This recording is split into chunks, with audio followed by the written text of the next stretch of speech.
அஸ்ஸலாமு அலைக்கும் வரஹ்மத்துல்லாஹி தஆலா வபரகாத்துஹு. அன்புக்கினி அல்லாஹ்வின் நல்லடியார்களே, வமை எத்தகில்லாஹ யஜஅல் லஹு மக்ரஜா. யார் இறைவனுக்கு அஞ்சுகின்றாரோ அல்லாஹ் அவர்களுக்கு அவர் சிரமப்படக்கூடிய சமயத்தில் அதை விடுதலை பெறக்கூடிய வெளிவரக்கூடிய ஒரு பாதையை உருவாக்குவான். அன்புக்கினியவர்களே, உவைசில் கர்ணி என்று சொல்லப்படக்கூடிய மிகப்பெரிய இறைநேசர், அவர் ஒரு நாள் கப்பலிலே சென்று கொண்டிருக்கின்ற சமயத்திலே ஒரு ஓரமாக படுத்து கொண்டிருக்கின்றார். அதில் அதிகமான பணக்காரர்கள், வியாபாரிகள் தங்களுடைய வியாபார பொருட்களை ஏற்றி கொண்டு செல்கின்ற சமயத்திலே திடீரென்று கடல் அலை கடுமையாக கொந்தளித்து வெளியில் இருக்கக்கூடிய தண்ணீரெல்லாம் கப்பலில் விழுந்து கூடிய அளவுக்கு மிகப்பெரிய ஒரு மோசமான ஒரு சூழ்நிலை.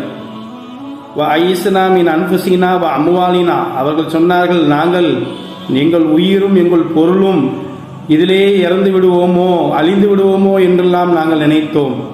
ஆனால் அந்த நேரத்தில் ஒருவர் மட்டும் அவர் மேல் எந்த ஒரு திடுக்கமும் இல்லாமல் தூங்கி கொண்டிருந்தார். அவர் வகஃப அலல் மாயி, அவர் அந்த கப்பலிலே தண்ணீர் விழுந்தது, அந்த தண்ணீரில் நின்றும் தொழுது கொண்டிருந்தார்.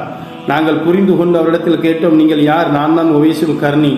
நீங்கள் இறையினுடைய வலியுல்லாவாக இருக்கிறீர்கள், நாங்கள் கஷ்டப்பட்டு கொண்டு இருக்கின்றோமே, நீங்கள் பார்க்கவில்லையா என்று கேட்கும்போது, இல்லை நான் பார்க்கவில்லை. என்ன இப்போ எனக்கு நீங்கள் உதவி செய்யணும் அப்படின்னு அவங்க சொன்னாங்க. நீங்கள் அல்லாஹ்வின் பக்கம் நெருங்குங்க, அல்லாஹ் உங்களுக்கு உதவி செய்வான். விமானத்தை கர்றப்போ நாங்கள் எப்படி அல்லாஹ்வின் பக்கம் நெருங்கிறது அப்படின்னு அவங்க சொன்னாங்க. பித்தர்கி துன்யா, உலக மோகங்களை விட்டுருங்க, உலக ஆசைகளை விட்டுருங்க, உலகம்தான் முக்கியம் நினைக்கிறத விட்டுருங்க. அல்லான்னு ஒருத்தன் இருக்கிறான், நம்ம நைட்டு தூங்கினா காலைல எந்திப்போமான்னு தெரியாது, ஆனால் அல்லாஹ் தான் மிகப்பெரிய பணக்காரன், அவன் நாடுனா மட்டும்தான் எந்திக்க முடியும் என்ற நியத்தை நீங்கள் வையுங்கள். அதே போல நாங்கள் ஒத்துக்கொள்கிறோம், இனி எங்களுக்கு உலக மோகம் தேவையில்லை, அல்லாஹ் தான் என்று கூறினார்கள். கடைசியில் அவர்களுடைய அந்த கப்பல் அழியக்கூடிய சமயத்தில் பிரார்த்தனை செய்தார்கள்.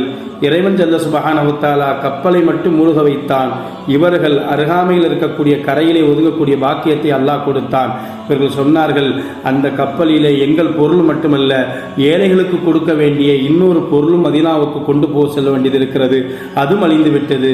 உடனே இவர்கள் சொன்னார்கள், அந்த பொருளை அல்லாஹு தஆலா கொண்டு வந்தால் மக்களுக்கு கொடுத்து விடுவீர்களா? ஆம், கொடுத்து விடுவோம் என்று சொன்னவுடன் அந்த பொருளை துவா செய்து அல்லாஹ்வுடைய கிருபையினால் அந்த கப்பலை அல்லாஹ்வுடைய கிருபையினால் கொண்டு வர வைத்து கொடுக்க வைத்தார்கள். அவர்கள் உதவி செய்தார்கள். அன்புக்கினி அல்லாஹ்வின் நல்லடியார்களே, நம்மிடத்தில் காசு பணம் தான் நம்மளை காப்பாற்றுன்னு நினைக்கக்கூடாது. காசு பணத்தை கொடுத்த ரப்புல் ஆலமீன் தான் நம்மளை காப்பாற்றணும்னு நினைக்கணும்.